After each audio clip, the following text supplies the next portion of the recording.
Majelis Pustaka dan Informasi Muhammadiyah Kota Pontianak mempersembahkan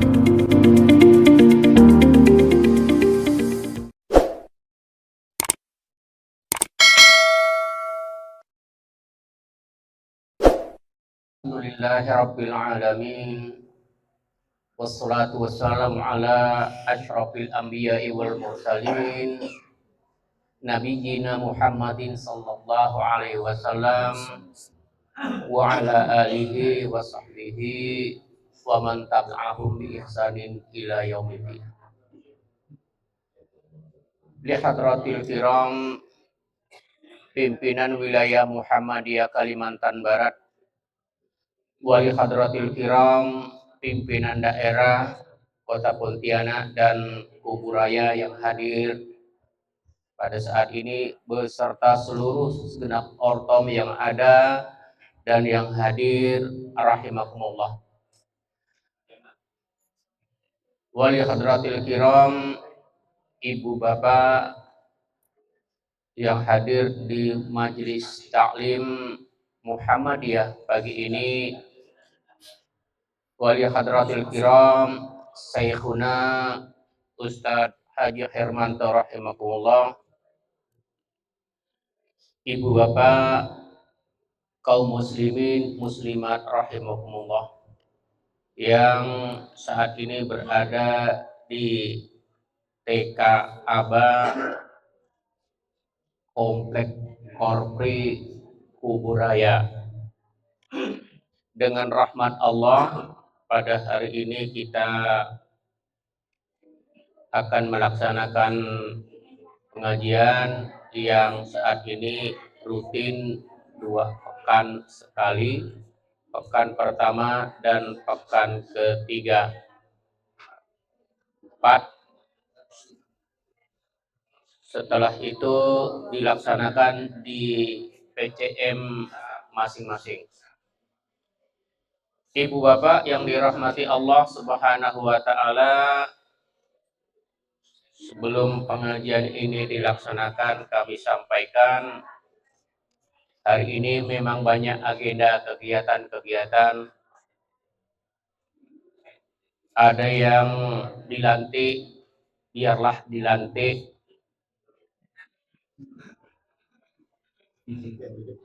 Yang bejepin lah. Nah, yang ke pengajian duduklah. Kita dengan gembira. Ibu bapak yang dilantik tentu bergembira, yang bejepin suka-suka, yang di majelis juga menuntut ilmu. Tapi ada satu lagi yang perlu diperhatikan ibu bapak yang dirahmati Allah. Kita nih punya generasi muda. Dan yang ngomong dan yang hadir ini bakalan digantikan generasi muda. Itu hukum Allah. Tilkal ayyamu nudawiluha bainan nas. Di antaramu itu akan dipergilirkan kejayaannya. Ibu bapak yang dirahmati Allah Subhanahu wa taala, saat ini kita berada di TK kebanggaan kita ini. Kiranya nampaknya TK untuk adik-adik kita ini masih memerlukan tempat bermain. Bapak dan ibu dulu suka main enggak? Enggak. Enggak ada mainan.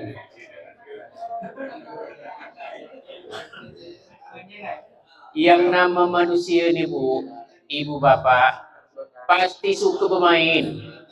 Sejak kecil bermain, sampai besar pun bermain, tapi mainannya lain. Nah, jadi tempat mainan adik-adik kita TK ini kelihatannya perlu diperbaiki atau perlu ditambah supaya adik-adik kita ini senang dan suka belajar. Oleh karena itu di kesempatan hari ini di awal-awal cakap ini saya sampaikan mudah-mudahan ibu bapak yang hadir di kesempatan pagi hari ini nanti bisa menyampaikan infak yang terbaiknya. Mudah-mudahan dengan infak untuk betul-betul diperlukan ini hajat ibu bapak dikabulkan oleh Allah. Karena kalau niat bersedekah untuk hajat-hajat itu ibu bapak, Allah itu langsung menerima dan mengabulkan insya Allah. Oleh karena itu kiranya nanti begitu perwakilan Pak Ali Maskur ini jalan, perlulah ditengok sejenak. Untuk itu lebih lanjut kami tidak banyak cakap.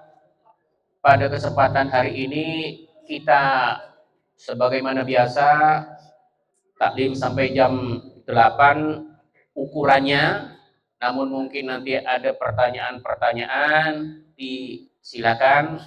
Untuk selanjutnya lebih lengkapnya mic ini kami serahkan kepada Syekhuna Ustadz Haji Hermanto wa ilahi masykurah.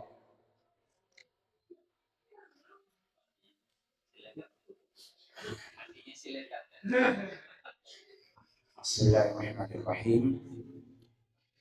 Assalamualaikum warahmatullahi wabarakatuh. Waalaikumsalam warahmatullahi wabarakatuh. Bismillahirrahmanirrahim. Walhamdulillah wala hawla wala quwwata illa billah. Nahmadullaha jalla sana'uhu wa taqaddasat asma'uhu ala ni'amihi al-'azimah wa alaihi al-yasimah wa nastahdihi wa nastarshid. Na'udzu bihi min syururi anfusina ومن سيئات أعمالنا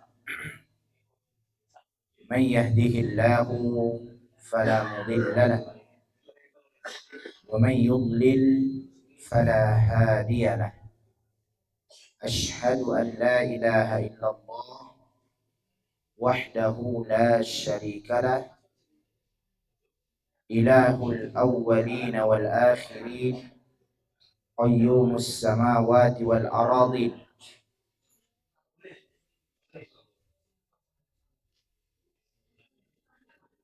خلق فأتقن وشرع فأحكم وهو أحكم الحاكمين وأشهد أن محمدا عبده ورسوله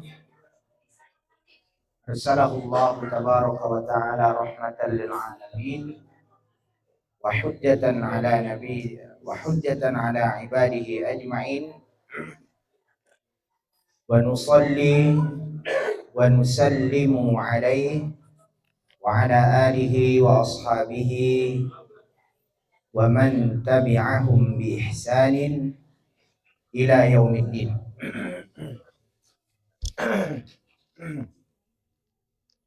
أما بعد.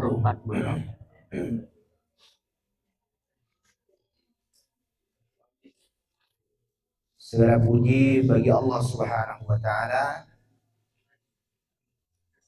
Para bapak, para ibu yang hadir pada pengajian rutin Ahad pagi ini,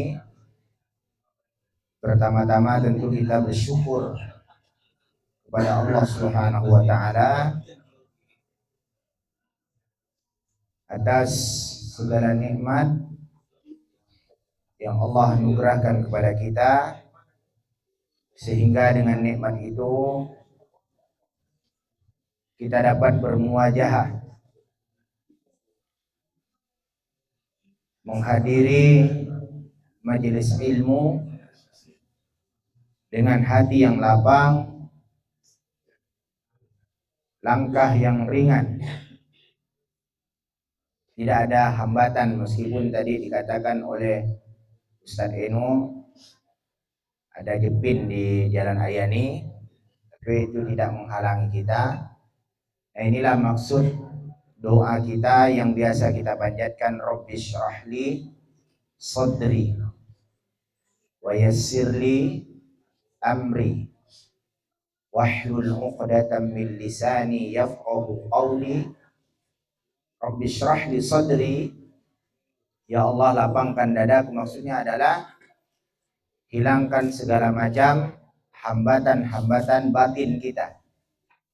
Kalau Allah telah melapangkan dada kita, maka hilanglah seluruh hambatan batin. Di antara hambatan batin itu adalah mungkin rasa malas atau ada yang tidak disenangi, segala macam hambatan batin. Hambatan batin ini bisa membuat orang kuat menjadi lemah. Jadi seperti itu. Kemudian orang kaya menjadi miskin dalam pengertian bakhil. Dan wayassir li amri, mudahkan urusanku, maksudnya adalah hilangkan hambatan zahir. Hambatan zahir juga bisa menghalangi seseorang melakukan suatu kebaikan. Seperti di perjalanan mungkin ada hambatan, baik berupa ditutupnya jalan atau motornya rusak, itu hambatan zahir. Ketika Allah telah melapangkan dada dan memudahkan urusan kita, maka hakikatnya hilanglah seluruh hambatan batin dan hambatan zahir. Nah, pertemuan kita hari ini adalah berkat karunia Allah Subhanahu wa taala memberikan kekuatan batin dan zahir kepada kita, sehingga yang dari Rasau Jaya itu juga hadir, yang dari Kakap juga hadir, yang dari Barat juga hadir, PCM maksudnya. Nah, seperti itu. Nah, maka pertama-tama kita bersyukur dulu atas pertemuan ini, ya, semata-mata karena Allah Subhanahu wa taala. Kemudian yang kedua, kita menyanjungkan salawat dan salam untuk baginda Rasulullah sallallahu alaihi wasallam. Allahumma salli wa sallim wa barik alaihi wa ala alihi wa ashabihi ajma'in. Beliau sallallahu alaihi wasallam adalah sayyidu waladi Adam yaumal qiyamah. Sebagaimana sabda beliau, ana sayyidu waladi Adam yaumal qiyamah bila fakhur. Saya ini adalah pemimpinnya anak cucu Adam, ya, di hari kiamat nanti, tanpa bermaksud menyombongkan diri. Jadi Muhammadiyah itu tidak anti pada kalimat sayyidi, tetapi di dalam sholat tidak menggunakan itu. Kalau anti pada kalimat sayyidi, berarti Mas Muhammadiyah harus diganti.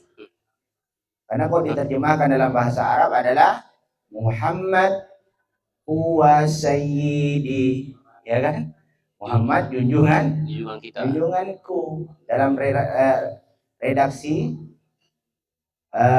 Mars Muhammadiyah, ya Allah ilahi Rabbi Muhammad huwa sayyidi al-Islam ruhu hayati Muhammadiyah harokati. Itu bahasa Arabnya. Bahasa Indonesianya gerakan Muhammad junjunganku, ya kan? Artinya apa? Kita mengakui dengan iman yang sungguh-sungguh keimanan Beliau sallallahu alaihi wasallam adalah junjungan dan pimpinan kita, panutan kita, qudwah hasanah kita.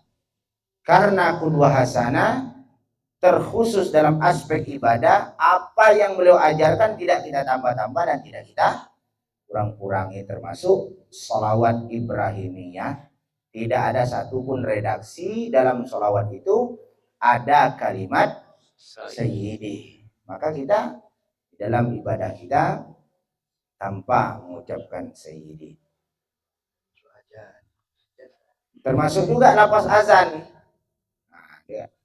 Coba kalau ada orang azan pakai kalimat sayyidi, heboh nanti orang, ini ajaran baru apa nih? Itu kan. Kenapa? Karena lafaz azan adalah ibadah mahdhah. Nah, para bapak sekalian rahmati Allah Subhanahu wa taala, salah satu nikmat terbesar yang Allah berikan kepada umat Islam atau orang-orang yang beriman adalah dengan diutusnya baginda Rasulullah sallallahu alaihi wasallam di tengah-tengah kita. Ini nikmat yang besar. Kenapa Allah menyebutkan dalam Al-Qur'an itu, A'udzubillahi minasyaitonir rajim, Bismillahirrahmanirrahim. Laqad mannallahu 'alal mu'minin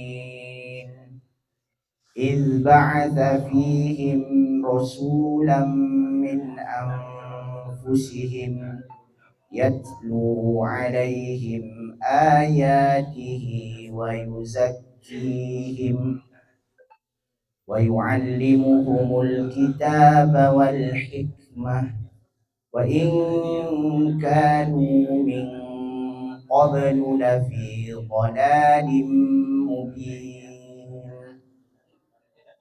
Dan sesungguhnya Allah Subhanahu wa taala telah menganugerahkan nikmat yang besar kepada orang yang beriman, yaitu ketika Allah mengutus di tengah-tengah mereka, yaitu Rasulullah SAW diutus oleh Allah dari kalangan mereka, seorang Rasul dari kalangan mereka. Al-Imam Ibnu Katsir memaknai min anfusihim di sini adalah dari jenis manusia, bukan malaikat. Karena kalau malaikat tidak bisa dicontoh, Pak. Sedangkan Rasulullah dari Rasul saja, kita ajak orang ikut Rasulullah, itu Rasul, wajarlah. Nah, itu kan? Nah, itu. Allah mengutus seorang Rasul dari kalangan manusia itu artinya apa? Itu sangat mungkin dicontohi. Walaupun manzilahnya, makomnya, ya itu kita tidak mungkin mencapai derajat makomnya Rasul, tapi sangat mungkin. Nah, karena orang-orang yang tidak beriman itu mengatakan kalau Allah ingin mengutus Rasul, kenapa tidak dari kalangan malaikat? Nah, sudah diutus dari kalangan manusia, minta kalangan malaikat. Kalangan manusia saja kita tak sanggup ngikutnya. Kan banyak yang berdalih, ngapa kita tidak begini ngikut Rasulullah? Itu Rasul, wajarlah, ya kan? Walaupun Rasulullah SAW punya kekhususan tersendiri. Jadi makna min anfusikum, ya, min anfusihim di situ dari kalangan mereka adalah min jinsil insan, dari jenis manusia, bukan malaikat. Ya. Nah, seperti itu. Apa fungsi Rasulullah SAW diutus? Membacakan kepada kita ayat-ayat Allah, yang pertama.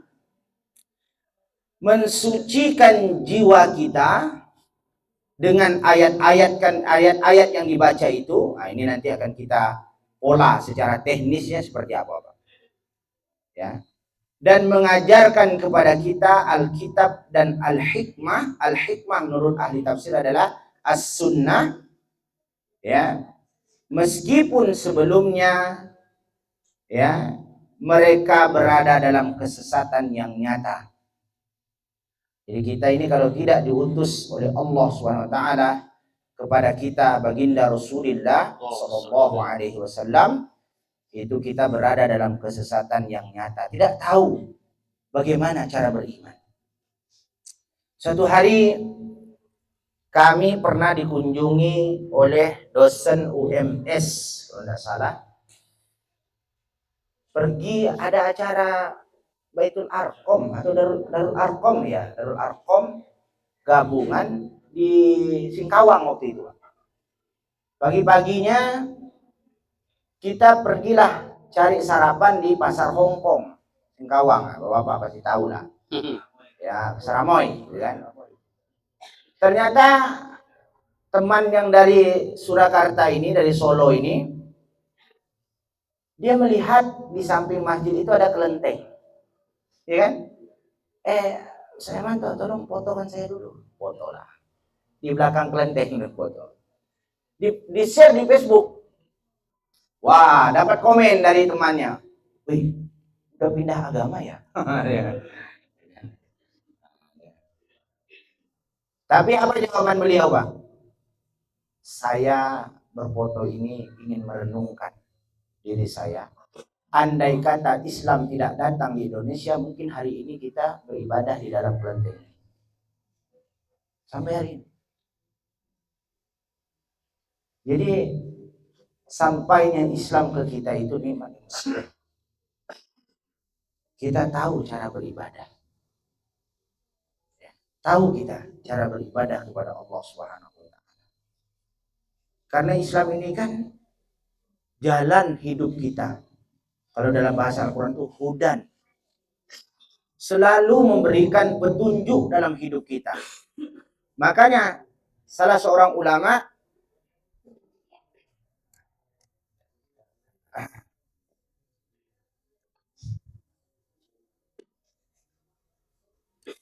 tafsir, Pak, anaknya Syekh Muhammad Shinqiti, beliau juga ahli tafsir. Beliau mengatakan orang Islam ini sudah punya resep hidup karena Al-Quran itu diturunkan tibyanan likulli syai', untuk menjelaskan segala sesuatu tentang hidupnya. Tapi dia tidak tahu menggunakan resep itu seperti apa. Karena langkah resep itu ada 3 tadi. Tilawah, tazkiyah, ta'lim. Tilawah, tazkiyah, ta'lim. Kalau kita sudah masuk wilayah iman, ya itu tadi, tilawah, tazkiyah, dan ta'lim. Tidak ada satupun di dalam kehidupan orang Islam itu melainkan Al-Quran telah memberikan petunjuk hidup. Kalau kita mau merinci, Pak, dari yang kecil-kecil saja, kita mau masuk WC saja itu bernilai ibadah. Keluar dari WC, bersin, tidak ada satupun hal yang terkecil sekalipun, baringnya kita bisa bernilai ibadah. Bangun tidur, tidur lagi, makan, semuanya bernilai ibadah. Semuanya. Apatah lagi majelis ilmu ini. Majelis ilmu ini pasti sudah bernilai ibadah. Nah, kategori ibadah itu kalau menurut hemat saya sederhananya adalah, kalau pakai definisi ulama, ismun jami'un li kulli ma yuhibbuhu Allah wa yardah minal aqwali wal af'ali zahirati wal batinah. Apapun namanya yang menghimpun seluruh hal-hal yang mendatangkan cinta dan ridha Allah, baik itu berupa perbuatan maupun perkataan, baik itu zahir maupun batin, itu ibadah. Itu ibadah. Semuanya bernilai ibadah. Jadi sederhananya ibadah itu, Pak, dia bisa diniatkan ikhlas karena Allah. Standarnya itu bisa diniatkan ikhlas karena Allah. Kalau korupsi bisa tidak ikhlas karena Allah, Pak? Aku niat ikhlas karena Allah untuk korupsi, tidak mungkin. Mencuri mangga orang, bismillah, tidak mungkin. Ya kan? Tidak mungkin. Itu sederhananya. Atau gini Pak, marah, bisa tidak ikhlas karena Allah marah? Marah emosi Pak ya, bukan marah untuk negur Pak ya. Ada juga orang tuh marah tuh terkontrol, hanya untuk oh ini kalau tak dimarah nih nanti dia akan ini. Itu bisa dengan ibadah. Sederhana seperti itu. Karena hidup kita ini jembatan akhirat. Makanya saya sering ngomong, kalau ada orang hidup di dunia ini bahagia di akhirat cilaka, maka dia salah membangun jembatan. Jembatan menuju ke sana, dia menuju ke sana bangunnya. Karena hakikatnya semua hidup kita ini adalah bernilai ibadah. Nah, kita kembali ke ayat tadi, Pak. Allah dengan anugerah yang besar mengutus di tengah-tengah kita seorang rasul yang membacakan ayat-ayat Allah dan mentazkiyah jiwa kita. Jadi ayat Allah itu fungsinya mentazkiyah jiwa kita. Baru ta'lim. Jadi tilawah, tazkiyah, ta'lim. Jadi dalam urutan agama Islam itu fungsi ayat Al-Quran itu tilawah, tazkiyah, ta'lim. Ayat itu dibacakan kepada kita dengan pemahaman, ya, pemaknaan, tazkiyah. Dengan ayat yang kita baca itu mensucikan jiwa kita. Sucikan jiwa kita. Kemudian ta'lim. Ta'lim mengajarkan kepada kita bagaimana jalan hidup baik bernilai ibadah, baik itu ibadah mahdhah maupun ibadah ghairu mahdhah dan lain-lainnya dengan bersumber Al-Quran dan As-Sunnah. Ini stepnya gitu Pak. Nah, persoalan ta'lim ini sudah tahu kita. Sudah tahu. Persoalan tilawah dan tazkiyah, tilawah ini kita sudah tahu. Kita baca karena tilawah dan qiraah itu menurut salah seorang ulama, dia dikenal dengan sibawaihnya modern sekarang ini, yaitu Syekh Samarra'i dari Suriah. Dia mengatakan tilawah itu maknanya adalah kita membaca apa yang difirmankan oleh Allah, ya, dengan sungguh-sungguh dan tadabbur. Kalau qiraah itu bisa saja satu huruf itu udah qiraah maknanya. Kalau tilawah mesti setelah satu huruf ada lagi satu huruf lagi sehingga menjadi ayat atau surah. Itu tilawah. Ya. Nah, kita tidak pada inilah, artinya membaca juga lah. Ya, membaca, ya. Nah, dari hasil bacaan kita itu tazkiyah Pak semestinya Pak. Nah, di sinilah tertahan di sini ayat Al-Qur'an itu. Apa indikator tazkiyah itu? Indikator tazkiyah itu ayat yang kita baca benar-benar kita jadikan sebagai hudan. Sebagai hudan. Maksudnya apa? Kalau ayat berbicara seperti ini, mestinya mampu membersihkan jiwa kita. Kalau keinginan ayat ini seperti ini, keinginan jiwa kita seperti ini, kita pilih ini. Kita pilih ayat, kata ayat gitu loh. Pilih kata ayat. Saya kasih contoh sederhana nih Pak. Sederhana saja. Macam orang kita menjalankan kota infak tadi. Secara jiwa, nafsu kita sayang tidak mengeluarkan duit, Bu? Sayang kan? Sayang. Kita tidak sayang mengeluarkan duit itu kalau untuk kebutuhan kita. Kalau untuk yang lain selain kebutuhan kita, itu sayang kita. Keinginan nafsu kita menahan duit. Keinginan Al-Quran mengimpakkan rezeki kita. Karena fungsi impak itu dalam Al-Quran membersihkan jiwa kita dari syuh dan bakhil. Kata ulama, adapun bakhil, manusia ada yang bakhil, ada dermawan. Tapi kalau syuh, semua orang memiliki. Syuh. Syuh itu adalah rasa bakhil. Misalnya gini, kita mau mengeluarkan duit, pasti pertama detakan hati kita nahan sayang. Itu syuh. Semua manusia seperti itu. Semua manusia. Nah, ketika ada pilihan Al-Quran mengatakan infakkan rezeki, pilihan nafsu kita jangan, mampu dah Al-Quran ini sebagai pentazkiyah kita dengan pemahaman kita, hakikat duit yang kita infakkan itu adalah rezeki kita yang sesungguhnya yang akan kita panen di akhirat nanti. Nah, itulah maksudnya tazkiyah itu seperti itu.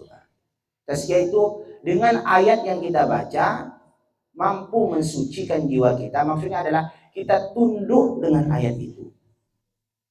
Tunduk dengan ayat itu. Ya. Nah, seperti itu.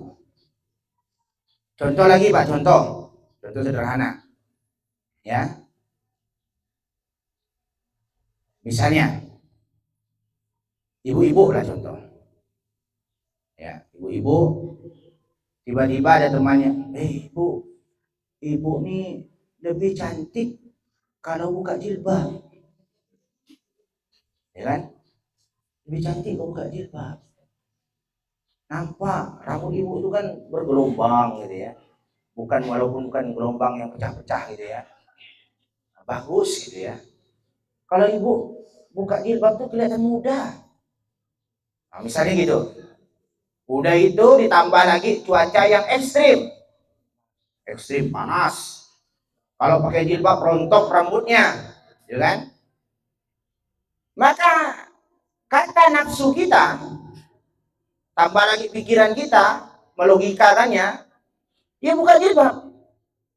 Tapi ketika kita sebagai orang Islam, wahai Nabi, katakan kepada istrimu dan kepada perempuan-perempuan yang beriman, hendaknya dia menggunakan hijabnya, jilbabnya, mengulurkan jilbabnya. Nah, mampu dah ayat ini mentazkiyah jiwa kita. Nah, itu seperti itu. Contohnya seperti itu. Contohnya seperti itu. Usah jauh-jauh lah, Bu. Subuh misalnya, subuh. Menurut nafsu kita, enak tidur kan ya apa? Kan? Kita ngomongnya ya fair-fair saja. Menurut nafsu, tidur enak. Apalagi hujan gitu ya. Hujan. Mantul. Tapi kita ingat, wa aqimus shalah wa Qur'an al-fajr. Tegakkan sholat subuh maksudnya. Allah menyebutkan wa Qur'an al-fajr itu sholat subuh, diartikan Qur'an al-fajr, ya, baca Al-Quran di waktu fajar maksudnya adalah terjemahan konkretnya karena membaca surah di dalam ayat ketika sholat subuh, dalam sholat subuh itu disunahkan agak lama sedikit. Wa Qur'an al-fajr. Nah, secara nafsu kita pengennya tidur, nggak usah bangun, ya, nggak usah bangun. Nah, disinilah fungsi dan pembeda Al-Quran itu sebagai petunjuk bagi kita atau tidak. Makanya dalam Al-Quran itu, Pak, Al-Quran itu petunjuk bagi seluruh manusia. Dalam Al-Quran itu petunjuk bagi manusia, tapi tidak semua manusia. Maka dalam surah Al-Baqarah, Al-Quran itu petunjuk bagi orang beriman. Karena ada dua itu. Kalau dalam surah Al-Baqarah 185, kami turunkan Al-Quran itu sebagai hudan linnas, petunjuk bagi manusia. Manusia ya semuanya. Manusia semuanya. Al-Quran ini awal-awalnya diturunkan untuk siapa, Pak? Untuk orang beriman atau untuk orang tidak beriman? Untuk orang tidak beriman agar beriman. Ya kan? Agar dia beriman. Jadi orang-orang non-muslim pun baca Al-Quran itu. Kenapa? Karena Al-Quran itu ditujukan untuk mengajak pada keimanan. Berarti tujuan utamanya adalah orang yang beriman. agar dia beriman. Nah, seperti itu. Nah, fungsi Al-Quran ini sebagai hudan linnas, petunjuk bagi seluruh manusia. Tetapi kan tidak semua manusia mengambil Al-Quran sebagai petunjuk. Jadi Al-Quran fungsi umumnya adalah petunjuk. Petunjuk jalan. Jadi petunjuk itu ada dua, Pak ya. Ada petunjuk hidayah, kalau kata orang tuh hidayah irsyadiyah. Hidayah irsyadiyah itu petunjuk. Al-Quran ini petunjuk hidup. Ini jalan lurus, ini jalan bengkok, ini jalan tak benar, ini jalan benar, itu Al-Quran. Tapi tidak semua manusia yang mampu mengambil Al-Quran sebagai petunjuk. Maka orang-orang yang beriman dan bertakwa sajalah yang mampu mengambil Al-Quran sebagai hudal lil muttaqin tadi itu. Petunjuk bagi orang-orang yang bertakwa. Bagaimana memfungsikan petunjuk bagi orang bertakwa? Al-Quran jadi setirnya langsung. Al-Quran jadi setirnya langsung. Ini yang disebut dengan hidayah taufiqiyah. Bimbingan langsung. Bimbingan langsung. Jadi ada hidayah irsyadiyah, ada hidayah taufiqiyah. Hidayah irsyadiyah itu kayak lampu merah, Pak. Lampu merah itu hidayah irsyadiyah itu. Kalau kuning siap-siap. Cuma siap-siap ini ada terjemahannya lagi. Masing-masing kita punya tafsir sendiri. Siap-siap untuk melewati melanggar. Lampu kuning itu kan ada dua terjemahan orang Pontianak nih. Untuk tancap gas atau untuk siap ngerem berhenti gitu kan. Nah, seperti itu. Yang dekat dengan lampu kuningnya berarti tafsirnya untuk tancap gas. Yang jauh sedikit berarti untuk pelan-pelan. Dan dua-duanya nyata. Ya kan? Nah, seperti itu. Itu hidayah, Pak. Jadi lampu merah, lampu kuning itu hidayah. Tapi tidak semua orang yang mampu dikontrol oleh lampu merah dan lampu hijau, lampu kuning itu. Nah, Al-Quran fungsinya gitu, Pak. Al-Quran itu hidayah bagi seluruh manusia, tapi hanya orang-orang bertakwalah yang mampu menjadikan Al-Quran sebagai setir hidupnya. Nah, hidayah yang kedua inilah yang disebut dalam Al-Quran Alif Lam Mim Dzalikal kitabu la raiba fihi hudan lil muttaqin. Nah, ini maksud yang kedua ini.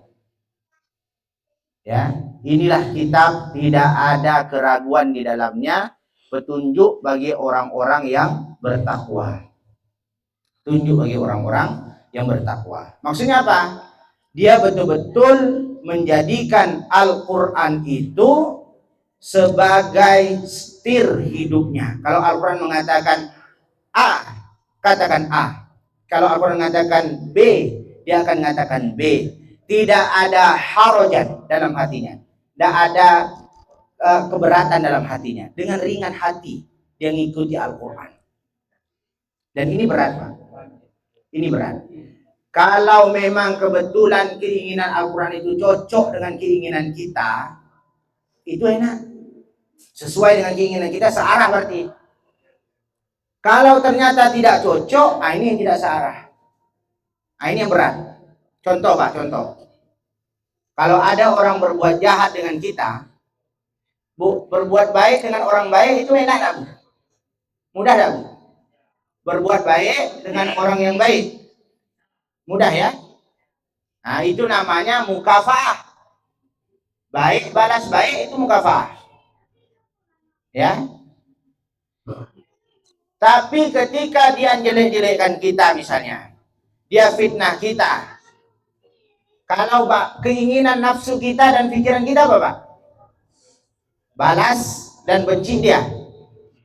Nah, dalam kondisi ini kita lihat lagi apa keinginan Al-Quran. Kalau Al-Quran mengatakan memaafkan jauh lebih baik bagimu, masih ada tak dalam hati kita?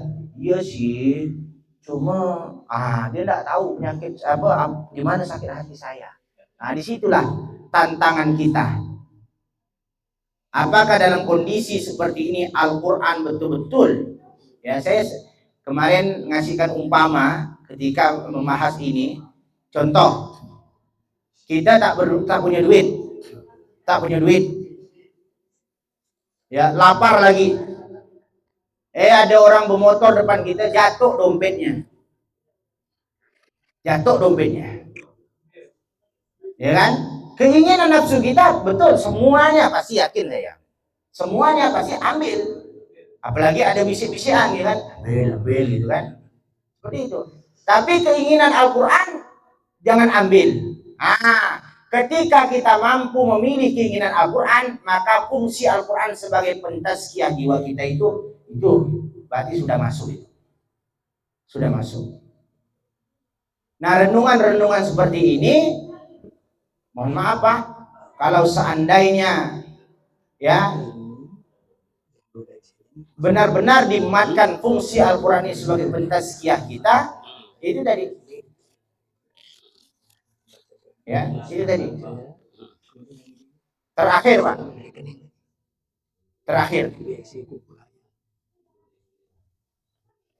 Ada suatu kisah, ini berat datangnya, ini berat. Ketika Nabi Yusuf digoda oleh siapa? Siapa nama istrinya kalau dalam sejarah itu? Zulaikha ya. Wah, Zulaikha ya. Ya kan? Apa dalam bahasa Al-Qurannya apa? Coba Bapak Ibu, coba kita buka itu. Apa bunyinya? Laqad hamma biha wa hammat bihi laula arra'a burhana rabbih. Itu menarik itu Pak. Udah dalam kamar, tak ada yang lain, terkunci lagi. Laqad hamma biha wa hammat bihi laula arra'a burhana rabbih. Itu seperti itu. Bunyinya dalam Al-Quran seperti itu. Sungguh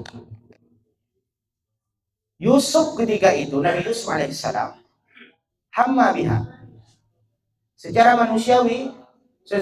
manusiawi udah tergoda. Wa hammat bihi, ya perempuan itu ya dia menggoda. Iya. Tapi kuncinya laula arra'a burhana rabbi. Kalau seandainya Yusuf tidak melihat cahaya Tuhannya, hidayah Tuhannya, dia pasti tergoda. Di sini Nabi Yusuf sudah memfungsikan firman Allah sebagai tazkiyatun nufus, mensucikan jiwanya. Itu luar biasa. Akhirnya apa?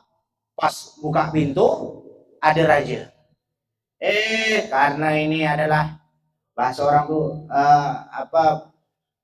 luar biasa, kaiduha itu tipu dayanya. Pura-pura lah dia. Apa yang pantas, hukuman apa untuk orang yang sudah kamu angkat jadi anakmu tapi dia menggoda istrimu. Perempuan ngomong gitu. Akhirnya kena penjara. Nabi Yusuf mengatakan, penjara lebih aku senangi ketimbang aku melanggar firman Allah. Nabi Yusuf bela diri. Akhirnya ada seorang hakim. Kita lihat ya, koyaknya baju Nabi Yusuf ini dari depan atau dari belakang. Kalau koyak di depan berarti Nabi Yusuf yang pengen goda dia meronta tak mau, akhirnya tariknya koyak. Kalau koyak dari belakang berarti Nabi Yusuf pengen lari, dia yang goda Nabi Yusuf. Koyak di belakang. Nah itu jadi luar biasa. Nah ini contoh Pak. Jadi Al-Quran itu sebagai tazkiyatun nufus dalam seluruh kondisi hidup kita, termasuk dalam ibadah, termasuk dalam infak. Kan infak ini kan pentazkiyah jiwa kita dan harta kita. Infak yang kita berikan itu, karena semua kita pasti memiliki potensi bakhil, potensi pelit, potensi kedekut, potensi masin. Tapi dengan infak ini kita keluarkan, kita mengikis dan mensucikan jiwa bakhil kita. Ya, makanya dalam Al-Quran itu, surah Al-Baqarah itu, alladzina yu'minuna bil ghaibi wa yuqimunas salata wa mimma razaqnahum yunfiqun. Jadi orang yang beriman kepada Allah yang gaib dan menegakkan salat. Salat ini sebagai bentuk pokok dan inti amal jasad. Dan infak di sini adalah sedekah wajib, yaitu zakat. Maknanya itu sebagai inti dan pokok daripada ibadah mal. Jadi ibadah kita ada dua, Pak. Ada ibadah jasadiyah, yaitu salat. Ada ibadah maliyah, yaitu zakat. Nah, dua ibadah ini dijadikan pokok dalam keimanan, ya, bagi orang bertakwa. Kalau dia mampu menegakkan salat, mampu mendarmakan hartanya, ibadah-ibadah yang lain insya Allah lewat. Insya Allah lewat. Dan ini kunci, Pak. Ini kunci, Pak. Dua-duanya ini, Pak. Ya. Nah, makanya orang bilang banyak orang mampu puasa tapi sholat tak mampu. Tapi saya yakin orang yang mampu sholat, dia mampu semuanya. Puasa dia mampu, ya kan? Karena itu tadi itu, ibadah-ibadah jasad, kuncinya sholat. Kalau sholat dia mampu, insya Allah ibadah-ibadah jasad yang lainnya dia mampu. Nah, sementara ibadah harta adalah zakat. Kalau zakat dia mampu, dia insya Allah mampu yang lain-lainnya. Dan infak dia mampu yang lain-lain. Nah, inilah cara Allah Subhanahu wa taala menurunkan Rasulullah SAW itu. Pertama itu tazkiyatun nufus. Ini yang jarang kita toleh, Pak. Tazkiyatun nufus ini jarang kita toleh. Maksudnya apa? Fungsi Al-Quran itu sebagai pensuci jiwa kita, bukan mantra. Jangan belajar di Al-Quran baca ini akan dapat ini, bukan, mensucikan jiwa kita dulu. Jiwa kita sucikan. Nah, demikian mungkin yang dapat saya sampaikan, dan mudah-mudahan insya Allah apa yang kita infakkan pada pagi hari ini itulah hakikat rezeki kita yang sesungguhnya, Pak. Hakikat rezeki kita yang sesungguhnya. Profesor Buya Hamka mengatakan hartamu yang asli itu adalah apa yang kamu infakkan. Adapun hartamu yang kau belanjakan untuk keperluan dirimu, ya, berupa baju, makanan, itu akan bisa usung.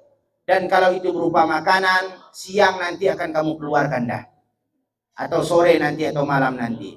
Tapi apa yang kamu infakkan, itulah yang akan kita petik di akhirat nanti. Ya. Nah, demikian yang dapat saya sampaikan. Wassallallahu ala nabiyina Muhammad wa ala alihi wa sahbihi wa wasallam. Walhamdulillahirabbil alamin. Wassalamualaikum warahmatullahi wabarakatuh. Waalaikumsalam warahmatullahi wabarakatuh.